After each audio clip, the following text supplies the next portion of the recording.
Также в третье воскресенье октября в нашей стране отмечают День отца. В преддверии праздника глава региона Олег Николаев поддержал предложение об учреждении государственной награды «Знак отцовской славы». Подробнее в нашем материале.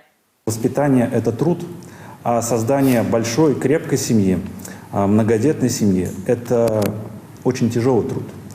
Труд, который должен быть отмечен обществом по достоинству, труд, который должен стать примером для подрастающего поколения. Инициативу об учреждении знака отцовской славы АТТЕ обсудили за круглым столом «Отцовский разговор». Мы, естественно, как правительство Чувашской Республики, я думаю, что однозначно поддержим и предложим свои предложения с точки зрения сопутствующих форм поддержки к этому знаку. Здесь они, очевидно, должны быть идентичны и полностью соответствовать должны тем градациям, которые изложены в целом в системе государственных наград. И соответствующим образом мы, конечно, здесь поможем. У членов Совета отцов Чувашии забот немало. Их поддержка необходима и землякам, участникам СВО. Бойцам отправили крупную партию гуманитарного груза.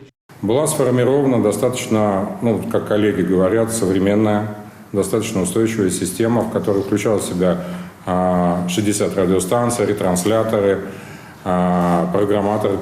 Также была приобретена система дополнительных источников питания. Вся эта система связи, она была приобретена на сумму почти 1,5 миллиона рублей. Груз был доставлен в Запорожскую область, в тот район, где дислоцируется наш полк.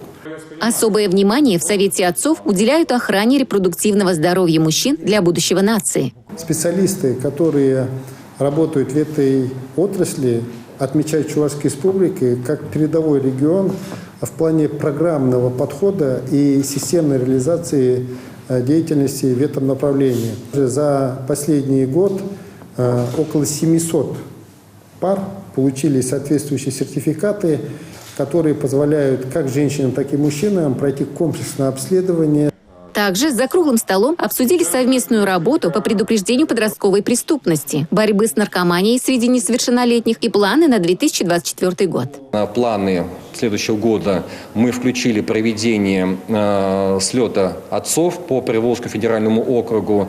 Основная задача – это обмен лучшими практиками по решению тех или иных задач и вопросов. А наша задача, как общественное объединение Совета отцов, именно в этом и заключается, укрепить институт и статус семьи и, в частности, отца. Чувашия – одна из первых регионов страны, которая учредила в 2020 году праздник День отца, посвященный папам и их важной роли в семье и обществе. У ребенка, у него гордость за отца и за маму, а за отца тем более. Это генетически, мне кажется, в каждом ребенке заложено. Единственное, этот момент, его надо разбудить. А разбудить его можно как? Только личным примером. Если будет пример, положительный пример отца, тогда эта генетическая память, она проснется. Но это только в том случае, если ребенок начинает гордиться своим отцом. Если он не гордится, эта память, она глушится. Глушится и в негатив уходит и тому подобное.